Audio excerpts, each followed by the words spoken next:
Welcome to the Tuesday Review. I'm Nathan. I'm James. And I'm Callum. And it's an action-packed week here. Yeah, so we actually came in the studio early to do a short episode, or shorter than usual, because we have so much to talk about this week. It was San Diego Comic-Con. Yeah, so last week we were like, we don't know what we're going to talk about next week. The Lord of the Rings MMO is coming out. We'll just stretch that out for the whole episode. You know, we'll think of something. We forgot it was Comic-Con. Yeah. And so all these trailers have come out, all this news has come out, and there's so much stuff. It knocked us on our asses. Yeah. Luckily, there's no big movie coming out as well. Exactly. So this little episode here is like a bonus episode, which we'll talk about Lord of the Rings and some other stuff.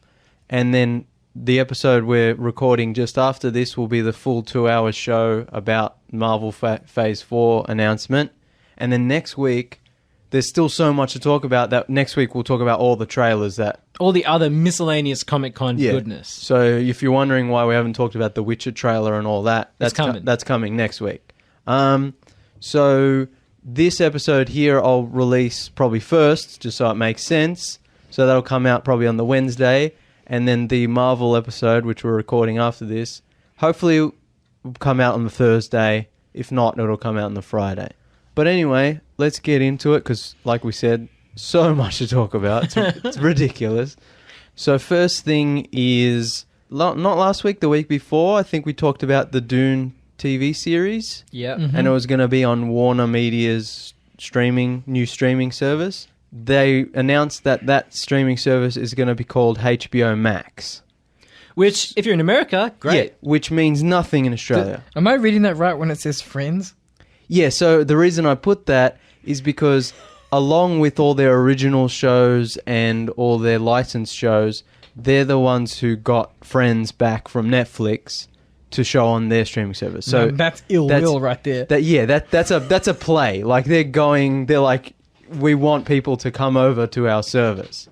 Now, does that have all HBO content as well? I would imagine so. I assume so. If it's so what does this mean? Because isn't there HBO Go? Yeah, what's it called? So there's HBO Go and there's HBO Now. Yeah. So Go is one that you used to get included with your HBO subscription. Yeah. Now is one you can pay for on your own. Yeah. And then essentially, HBO Now rendered Go redundant. Yeah. I think... But it still technically exists. Maybe Now is becoming Max. I don't know. I think HBO Max is a killing shot at its competitors. Yeah. They're trying to go big. Well, there's so many streaming services coming out now. And this is they have to compete. It's kind of a good thing because instead of HBO having its own streaming service and Warner having its own streaming service, it's all under the one. Correlate everything under the one umbrella. It's kind of a good thing. It means nothing for us because we don't get any of that sort of American network here. True. It's better than too many separate, because there is too many separate already announced and coming out. Even here, we're starting to see that a little bit. But this announcement doesn't really mean anything for Australia because whoever owns the rights to show these... Foxtel. Exactly. Most likely these things will... So, I mean, we'll probably have to pirate some of these or, hopefully they come to Stan or Netflix or Amazon here in Australia. You're one of those people like people we know who just subscribe to Hulu anyway. Yeah, or you can do that. And then you can get the HBO add-on through Hulu. Yeah. I think the only thing I think of is that if they're trying to really sort of gun for the streaming crown, it would almost make sense for HBO to distance itself from Fox. Yeah, but contractual obligations. Yeah, but we talked about end. It's not any contract is not there until the end of time. We talked about this quite a while ago, where it would be very smart for Disney to go, there's no more Foxtel anymore. Here's Disney Plus and whatever streaming service. Yeah, but in Australia, because of rights issues and because Foxtel is so ingrained into Australian media culture, and because Fox has pretty much strong-armed its way into creating its own niche in the governmental copyrights. But I think Disney and Warner are big enough that they can say we're not renewing any of our contracts, and they can just weather it. They'll take the hit and then bring out their own. That would be the best way, because I can't see in the future all these streaming services and still having Foxtel. It's like a dinosaur. Yeah. Can you imagine? I reckon they would make a lot of money if they just said we're bringing HBO Now to Australia. They don't even have to call it HBO. They can call it Foxtel Now. I mean, I know there's a Foxtel similar version, But like, I mean, an actual proper streaming service that'll actually hold up under pressure and has good UI and so on. The HBO content you can get through Foxtel is limited. It's like they get the Game of Thrones, the True Detectives, the Westworlds, but that's it. With HBO now, you get the back catalogue. Yeah. You know what I mean? Like everything, basically. Yeah. Well, you'd hope so, yeah. You don't get that with Foxtel. So that's why I'm like, if HBO brought out a streaming platform in Australia that let you access their back catalogue, they would make money. Yeah. Yeah, but we'll see where it goes. Yeah, let's move on. Cuphead Show on Netflix. Yeah, so interesting. When Cuphead, the video game, came out, I was obsessed. I'm like, the art style is it's classic. It's incredible. Classic. It's classic animation. Yeah, like the way they utilize that old school 1930s classic like, Walt style, Disney like Max Fleischer cartoon kind of style. Yeah. For a like a side-scrolling, like awesome. Yeah. But then everyone's starting saying it's the hardest game. It's the hardest game. It's the hardest game. It's the hardest game. It's too hard. It's too hard. It's too hard. And I never played it. Because I'm like, I want to play this game to have fun and to relax. I don't want to get to the second level and keep dying and dying and like, I'm never going to play this again. I think that's why I never played it. I wanted to play it to experience the graphics and the design of the characters and all the fun, the music. That's what I want it for. And, you know, there's the argument of like, well, it's supposed to be a hard game, so why include an easy mode? I'm like, include an easy mode for people who want to experience the story and the graphics and the style and the music. That's one argument I've never understood. If you have an easy mode, it's not affecting the people who want the challenging content. Yeah, it's just enabling everyone to play the game. You can even put it in the supplementary menu underneath options. Like you don't even have to. It doesn't have to be a big deal. Exactly. You can even put a disclaimer. This is not how the game's meant to be played. Exactly. That's fine. It's not. It's like if you want the hard mode, play the hard mode. Yeah. Don't try to stop us from having our easy baby mode. Yeah. But my ultimate point is Netflix is making a Cuphead show called the Cuphead Show. It will only work if the animation is spot on. Yeah, so, I mean, they wouldn't do it unless they have that animation style. So now I'm really excited because I get to be like moving. Yeah, I get that with a jazz soundtrack. I get to experience the style and music of Cuphead without having to play Cuphead. Play an extremely frustrating game. It'd just be really cool if they brought like all the 1930s cartoons onto Netflix. That would be cool. I mean, like Disney. There must be Disney owns them all, and I guess Warner has their vault. So HBO Max, there you go, chuck it all on there. But yeah, we'll never see any of that. Even Disney distanced itself from. Yeah, Disney doesn't. Even Disney doesn't. Like they started releasing like stuff like Popeye and DVD and Blu-ray, and then they're like, oh, this doesn't make money, and then they just don't release it anymore. And I'm like, that's sad because these shows I want to see them, and a streaming platform would be the perfect place. Exactly, just dump them all on there. That would be great. So yeah, I'm excited for that.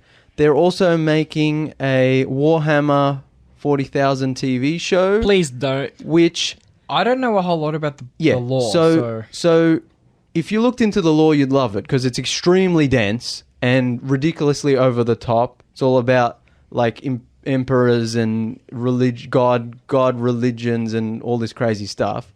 But I think what's interesting is this is being showrun by the showrunner of The Man in the High Castle Amazon series.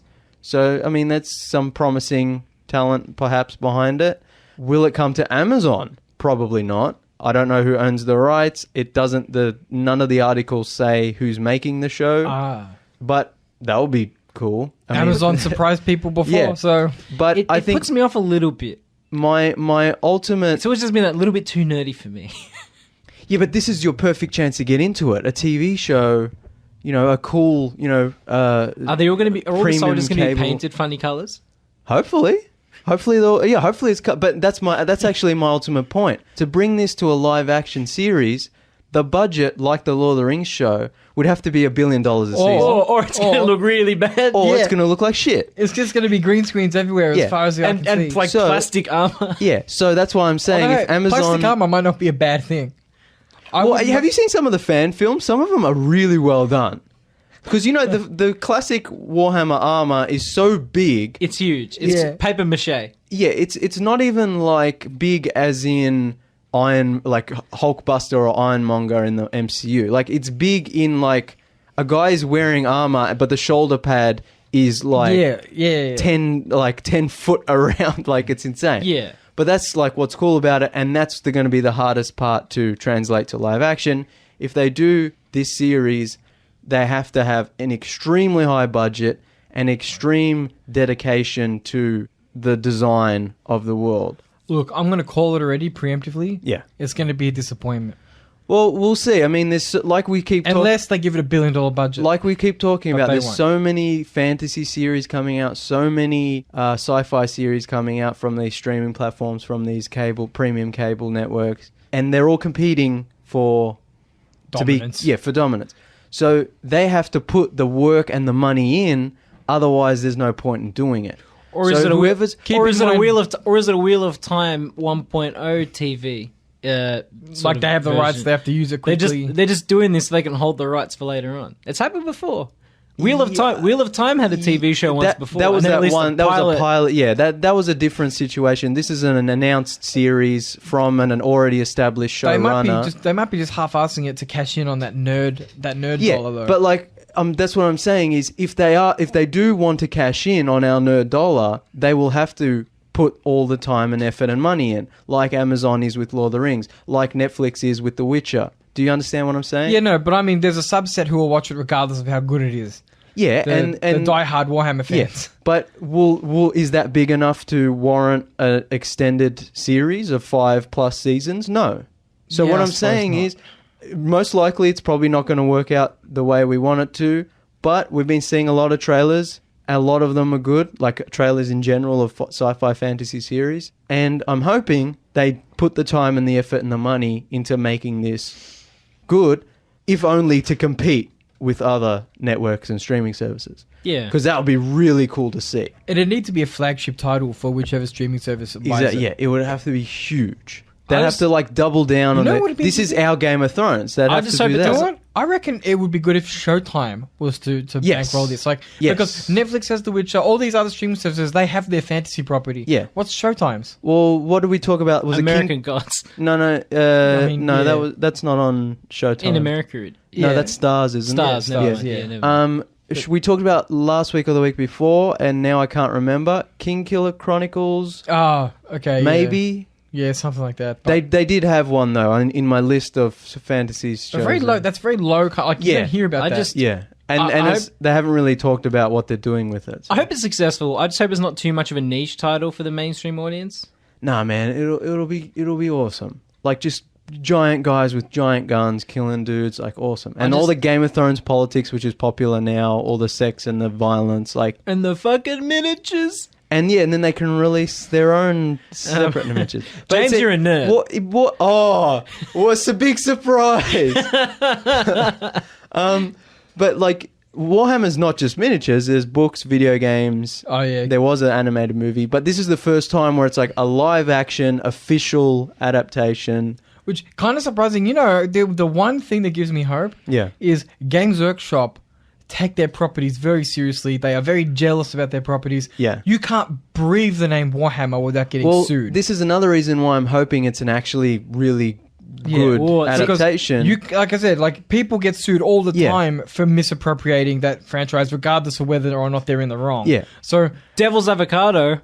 Can we hope it fails just so Games Workshop can take a hit? Well, yeah, that's the one thing. It's like, how the mighty have fallen. Let's just get really petty about it. Yeah, but like you're saying, Callum, hopefully that means that they're actually... It's like a Tolkien estate situation. Yes, it's like they're like, we have faith in this adaptation to actually be really good and be accurate to the source material. That's why we're doing it now. Yeah. Hopefully that's the situation and not just, we'll just fart one out into... I would be very surprised if there wasn't... not restrictions, but if there wasn't like a dot point list of things that you had to have included to actually be able to use that franchise. Well, I mean, it's already been announced what it's about, but whether that that's I think we need more information. Yeah. Moving right along. Yes. So next up is the Orville is moving from Fox to Hulu. For the third season and good thing continuing for seasons. now until we know more information. So one thing, it's going from TV to streaming, which is great because they don't have to worry about TV censorship. Now I'm not saying episode length.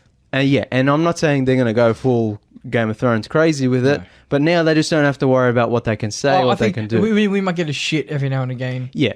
But they don't have to. If they do get to an episode and they're like, we really need a character to do or say this, they don't have to worry about it anymore. Yeah, which is great. It's a great sort of feeling. I'm hoping it's a great feeling for writers, and I know it's a great feeling for audiences to watch a show and be like, they're not being held back. Yeah, that's right. Seth MacFarlane has said that the show has evolved and become more ambitious production-wise. So hopefully that means they're pumping more money in.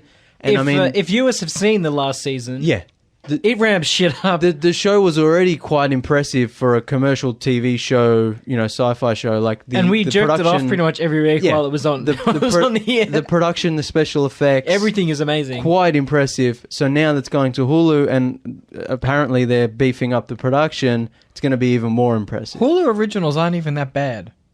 Yeah, no, they have some pretty good quality ones. Well, there's one massive one. What's it called? The Red Hood lady. God. Handmaid's Tale. The Handmaid's Tale. Yeah. I haven't seen it yet. I heard it's good though. I wanted to watch it, but then I've already seen the movie. Edgelord's kind of. I've got the book. Edgelord's kind of put me off the franchise.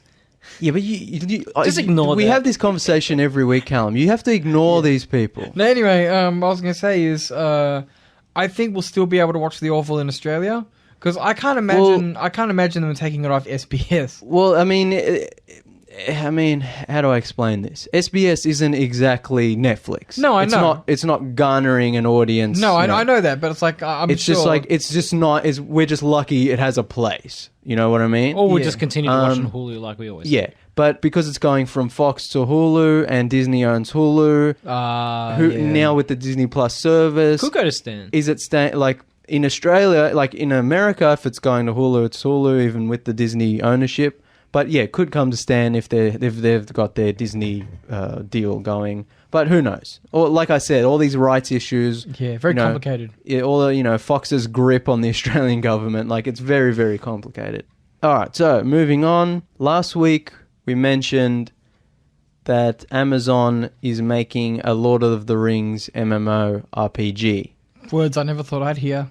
Well, it's not really surprising considering Bezos and his... apparently he just absolutely loves Lord of the Rings. Look. Yeah. I mean, he's officially the emperor of the neckbeards. Like, he's our... Yeah, he's our... And I say that with love, though. Yeah, he's our savior. I'm not hating on our boy Jeff. Look, I do like Jeff, but I don't condone what Amazon does business. Yeah, no. Like, we like to joke about how awesome Bezos is, just because he's a major geek. He's so filthy rich, and he puts that money into like making stuff like this, making stuff for us. But yeah, in terms of business practices, and actually, we don't really condone any. I love you, stuff, Jeff, but how do you sleep at night? Yeah, on a pile of money. Dreaming of hobbits. Yeah, dreaming of hobbits.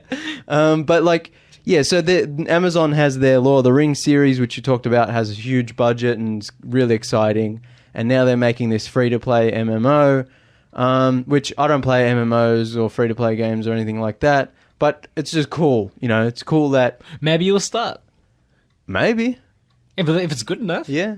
We can be a merry band of halflings. Yeah. Well, apparently it's set around the same time as the series. So whether it's connected or not, I mean... So the reason that's ballsy, because... Which is set, what do we say, like thousands of years before the movies. Oh, so also it's set at the same time. I thought you were talking about the Peter Jackson movies. The Amazon series. Okay. Yeah. I thought you meant the series of movies. No.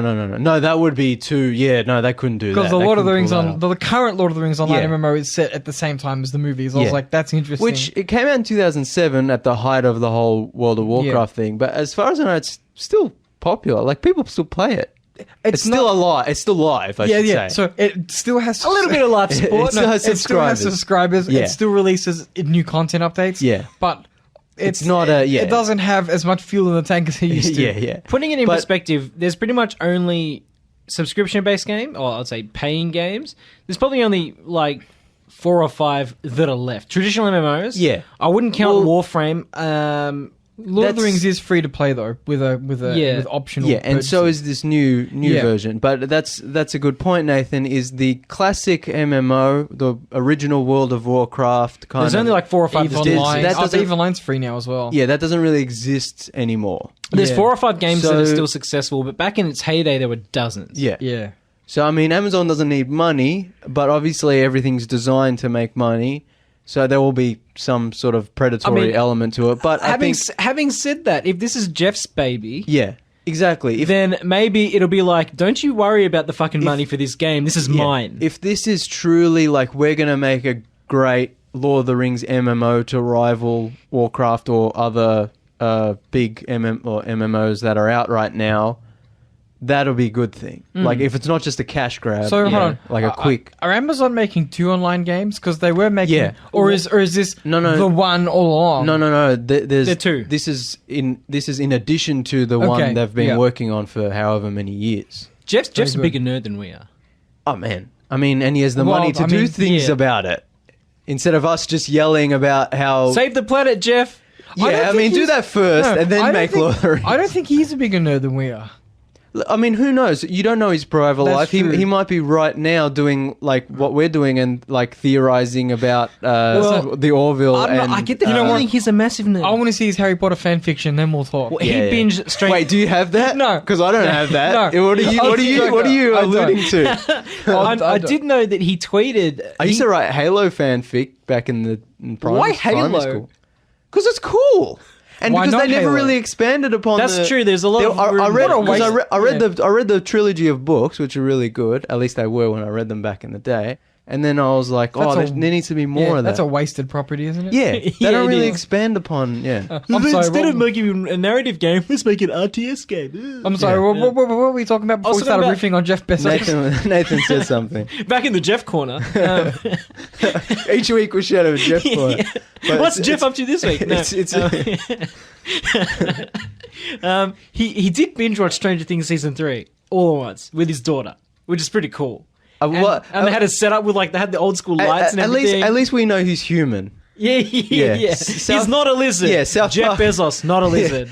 Yeah. South Park wasn't entirely accurate. Yeah, he is partially human. Okay, moving along. Kind of got a little bit off track. The only thing is that it's being made by Athlon Games, which is a California company who are known for free-to-play games, but they're owned by Leu, which is a Chinese holding company. Yeah. It's not necessarily a bad thing. No, and Leu also owns Digital Extremes, who make Warframe, which apparently is still quite popular. That is one of the most popular free-to-play online games. Yeah. It wasn't very good when it started. Yeah. But from what I understand, it's gotten better over time. Yeah. So I mean, in terms of the free-to-play MMO, they're pretty good. in Warframe probably makes billions of dollars a year. Yeah. But Leu and Athlon Games might be, that's a good area. Choice. That's a good area for development. Yeah, I just can't, as someone who doesn't really play MMOs and stuff like that, I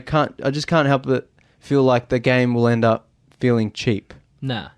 I reckon... Warframe is a very well polished game. Okay. Warframe looks good. Yeah. In the intermission, look up some screenshots. It looks actually... Yeah, I've seen. I haven't played it for a long time, but when I played it, personally, it was not to my taste. I guess it's not my cup of tea, but graphically, it is good. Maybe I should explain that I'm maybe what do you call it? The stigma of free to play MMO, which used to mean a certain cheap kind of quick, lazy, game, now means something very different.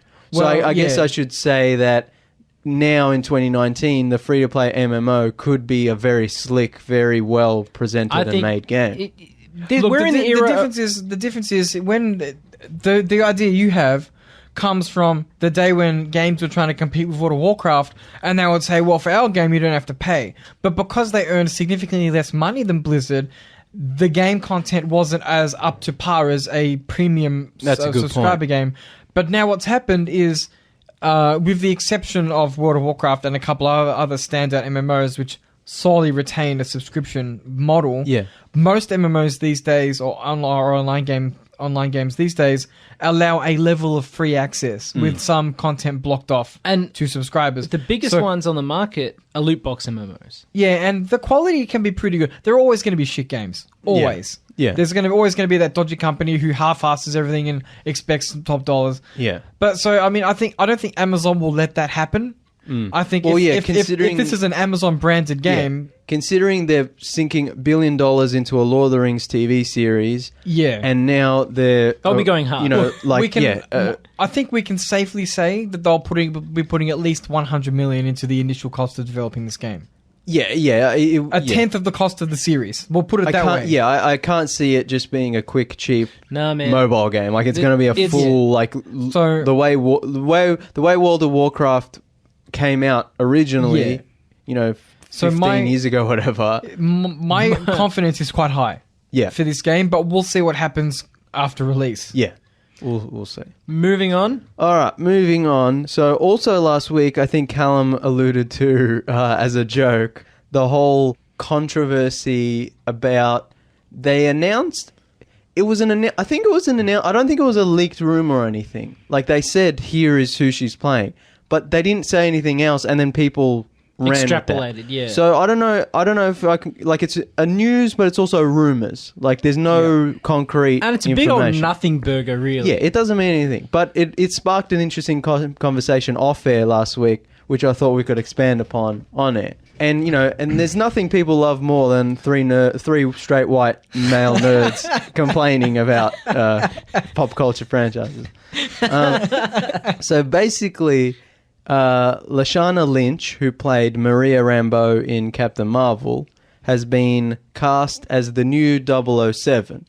Not as James Bond, as the new Agent 007 after Bond retires. Because at the end of Spectre, Bond retires and leaves with his new girlfriend or whatever. Keeping this in context, a lot of these complaints on the internet have been people not reading the article and just carrying on.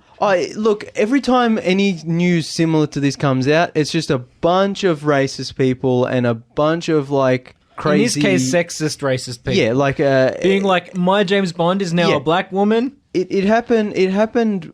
How dare you? It happens every time. And a lot of people, because they're so vocal, a lot of people go, well, James Bond fans or, Marvel fans are just, or Star Wars fans, they're all like this. Yeah. It's like, that's not true. No. Some of us can just be more eloquent with why we don't like something. Exactly. Yeah. Some of us don't see the race and the sex as the problem. They see the cynical nature of the... production company and the studio, or the shitty script writing, or the shitty directing, or the shitty acting. It's the filmmaking that's the problem, not the casting or in this case the race of the actor. Who the fuck cares? Exactly. And in this case, the people are having a bad time because they think that James Bond is now being played by Lashana Lynch. They haven't recast Bond as a woman. No. It's just she's another agent who has taken over as 007. This is not new for the franchise in general. There have always been there's other 00s. There's other 00s. It would make sense that if James Bond left, there would be a 00 to replace her. We've seen this in the movies before. Yeah. But I mean the theories that people are now coming up with is that obviously Daniel Craig as Bond will return to the movie. He's still the main character. And we've seen behind-the-scenes footage of him. Yeah. And he'll have to, after the new 007 played by Lashana Lynch, either gets hurt or gets killed or gets kidnapped or runs into some trouble. James will have to save it would be weird. It would be weird if they cast a black woman as Bond and then killed her off and then had Bond come back. I feel like they're not going to do that.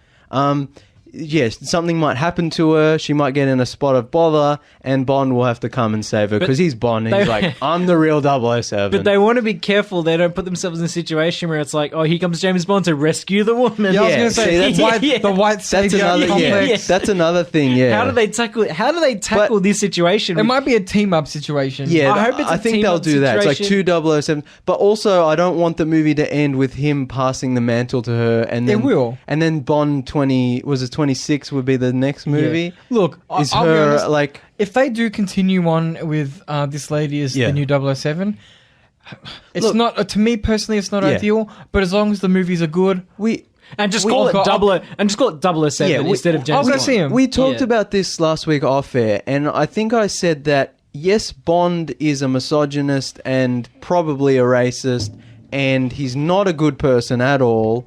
He's just fun to watch because he's a cold-blooded killer. He gives no fucks. He's a hitman basically for the government, like, and that's fun to watch because Yeah. and obviously there's the gadgets and the music and the cars and all that stuff, and that's why it's fun. He's a bad dude. He's always been a bad dude. But he's always been a bad dude. And if now we're at the point where you can't, That's unpalatable. yeah, and you can't make a movie because you can make a movie with a bad like person as the main character as long as you're not condoning what that person, who that person is. Yeah. You know, like you can make. You know, you're not saying everyone should be like this. You're saying he's James Bond. He's a cold-blooded son of a bitch. You shouldn't be like him in real life, but in the movie, that's how he is. I think the only problem we're going to have if they pass the mantle to this new lady is that we're going to run into the situation where it's not going to be a Bond movie anymore. That's and it's just going to be Mission Impossible. That's exactly what I was getting at. If we're getting to the point in society where it's no longer acceptable to have Bond as this character, as he's himself, retire the franchise. Just end it. I know there's money involved. I know there's it's a big franchise and there's a lot of people who love it and a lot of money behind it. But yeah, at the point where you're going to change the franchise so much that it's no longer about what it used to be, It has no purpose. Just finish it. It's the same thing that happened with The Simpsons, where the whole Apu controversy, where people started talking about how he was a caricature and a racist caricature and so on. And people were defending The Simpsons, being like, well, everyone in The Simpsons is a caricature. They're all that's the point. over-the-top stereotypes. No one complains about Willie, who's Scottish, because he's white, But I was thinking, like, Simpsons hasn't been good no for one complains. 15 plus years. Do people complain about the Mexican Bumblebee guy? I'm sure at some point someone has, but yeah, not no to the one point really. that people complain about Apu. So, but like Simpson hasn't been good for over 15 years, and it's still going. And we're now getting to the point where, yeah, maybe it is a show where everyone's a stereotype and they make fun of everyone. But if it's gonna start becoming a problem, just end it. Yeah. Do something else. Simpsons was great. Yeah, might not be politically correct now in some places. Make a new show. Make a new show. And That's right. that's what's happening with James Bond is, yes, maybe James Bond's not politically correct anymore. End it and have a new spy.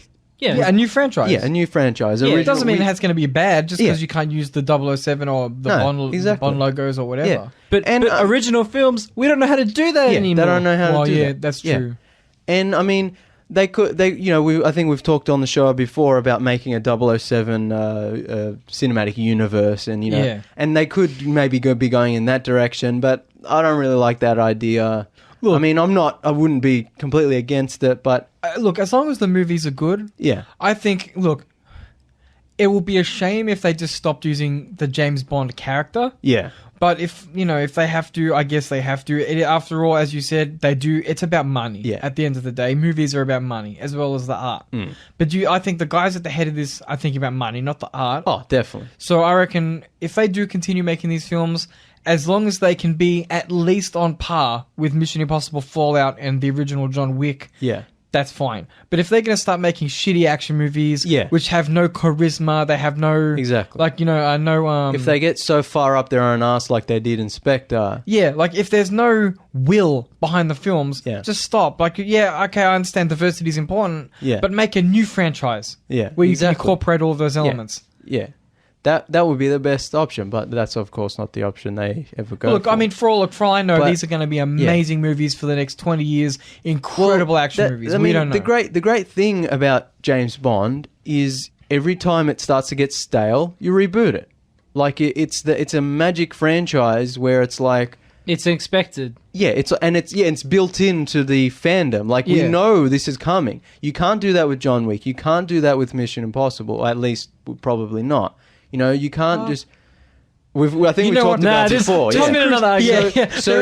So like, but with James Bond, it's expected. Oh, the actor's getting old. Oh, these movies have been going on too long. Reboot it. Yeah. And I'm at the stage now where I really like Daniel Craig, and I think I would like to see him more. If only he liked being Bond. Exactly. Yeah. But the movies aren't really well written. Any Spectre at least wasn't, and they're getting too far up their own ass with the storylines. And the person from Bond's past comes back, and it's like they just need to reboot it. move on with a new actor. James Bond walks into M's office. M gives him a mission. Mission ends. The end. Next movie. Yeah. Hashtag bring back Sean Connery. God. You know, it'd be great. If any movie could get him out of retirement, it's this. You know what? I think the. Did you see? Sorry, Callum. On YouTube, Adi Shankar, the movie producer, he has a channel called the Bootleg Universe, and it's like ideas for like gritty reboots and like spin-offs of movies that you'll never see because they don't own the rights, and the studio would never ever let them do that.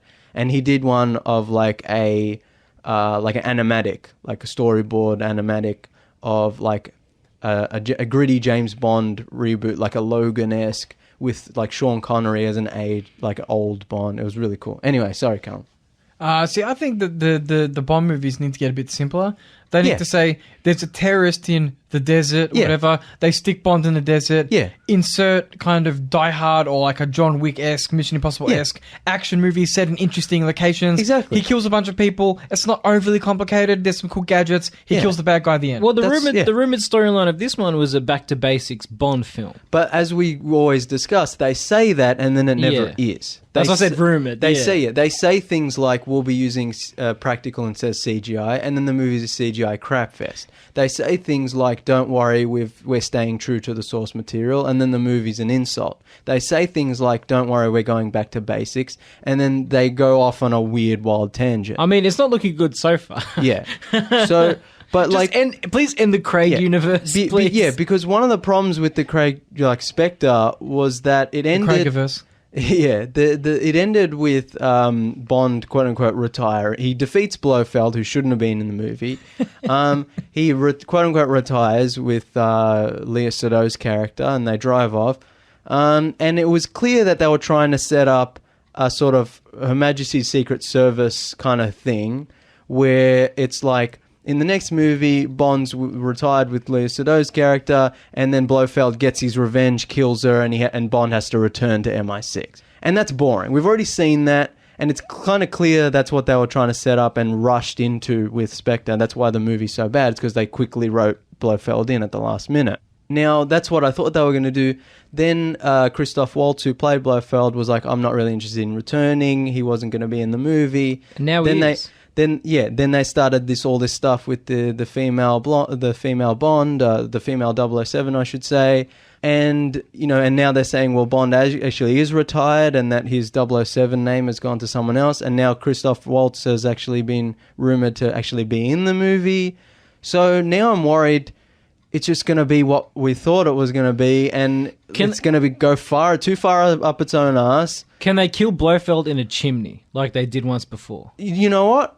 I would love it if the star of this movie was just Blofeld dying and then they move on. Like a Last Jedi, because like a Last Jedi thing, the big bad guy dies. If they had Blofeld, like this is 007's retired, he just puts one in the back of Blofeld's head. One of the problems with Spectre is that they should have left. The only reason they wrote Blofeld in is because they got the rights back just before the movie came out. So like quickly put him back in because they didn't have the rights to the character because of legal issues. But they should have waited. After that, they should have gone, okay, here's our own self-contained movie. Now we have the rights to Blofeld. How do we work that in the future? Yeah. But they didn't. They rushed it. They Captain Marveled it. They shouldn't have done it. And now they seem to be stuck with that. And like I said, they should ignore all that and just be like, here's a mission. He goes on a mission. But they're trying to go too far up their own asses. They think they're smarter than they are. And they're like, no, Bond's retired and Blofeld's coming back and there's a new 007, but Bond has to come back and help her.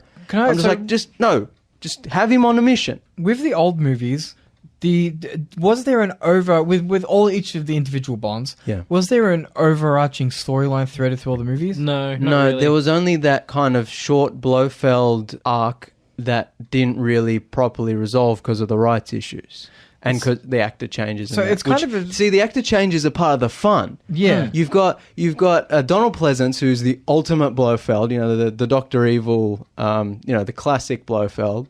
And then the Telly Savalas version, who I love Telly Savalas, but they turn Blofeld into American gangster. Like, it doesn't make any sense. He's got the cigar and everything. And then you've got the Charles Gray version, which I fucking love. It's hilarious. And like the whole, like they try to write it into the script, like with the whole face surgery changing thing where he's like, I remember that. That was funny. Making mud pies 007, like so good. And then they kind of lost the rights, and that never really resolved. What I mean is, and then there was the whole thing where he throws him down the chimney, but you never see him because they didn't have the rights. So that was like the best cheesy death. It's so good. It's a shame that they have like an overarching story with Daniel Craig's run. Because it'd make it much easier if it was just Daniel Craig's going on a mission. There was it would be fine if it was well written, but it wasn't. And it's plagued by the gaps between the movies, and by them not knowing exactly where they're going with it, and by them constantly trying to retcon and change things and say, oh, this is actually from Bond's past, and actually you thought this guy was the bad guy. This other guy is actually the bad guy above this guy. You think this guy was the mastermind? This guy is actually the mastermind behind the mastermind. Like, they just get too far up their own arse. So yeah, they just need to simplify it. At this point, I'm ready for the reboot. Even if this movie's really good, like, I want a new Bond now. Yeah. And if they are gonna quote unquote if they are gonna reboot it with Lashana Lynch as the new 007, that's fine, as long as the movies are good action films. But as I said, if James Bond can no longer continue as himself, just end the series. I agree. Yeah. You know, make a female-driven spy series, an original spy series. Atomic Blonde was pretty good, but, you know, maybe not great. But, you know, keep trying. The problem with Hollywood, they do one original movie and then if they're it like, doesn't work, they give up. they're like, oh, well, people didn't watch it because it's a woman, or people didn't watch it. remakes. Yeah, and it's like, oh, we'll just go back to what we know. It's like, no, just keep trying. What did I say to you guys last week? I said, if they are going to do the thing of introducing Lashana Lynch as 007 and then having Bond come back, instead of like, I don't know if they officially announced, I can't remember if they officially announced Lashana Lynch or if it was leaked or whatever. But I said, if they are going to do something like that, where she's in the movie at the start and then Daniel Craig has to come back as Bond and help her out or whatever, like, they should have kept it all a secret. And on top of that, even better, they should have cast a white guy as the new 007 and pissed people off. And being like, this is your new... And announced him and brought him out and be like, this is your new 007. But I didn't say James Bond. Yeah. And people are like, what? Where's Daniel Craig? What? And Daniel Craig's still attached to the movie, and people like conspiracy theories online. And have 007 die. Yeah, then in the first opening scene before the gun barrel sequence... 007 die. Have the new 007 die, and then have Daniel Craig walk back in and be like... People, I would have got up in the cinema. People would have lost their minds.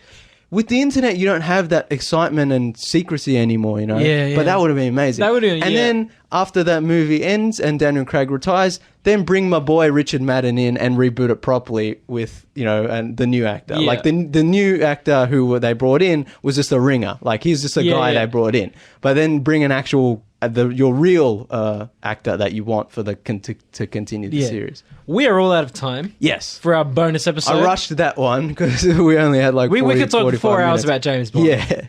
I like my franchises shaken, not stirred. Yeah. I'm excited for the new Bond film, and I'm excited to see where they go with it, but very, very, very wary of... Yeah, apprehensive. And I'm kind of just ready for the reboot. Me too. So yeah, thanks for listening. Like and share the Tuesday Review Facebook page. Follow us on Twitter at Tuesday Review AU. Follow me on Instagram at Channel Drifter, where I talk about movies that I don't get to talk about on the show. You can find our previous episodes on your favorite podcasting app. If you like video games, check out Alan and Jake's show Sunrise Arcade, and our friend Matt has his show Car Talk, TORQUE, automotive discussion.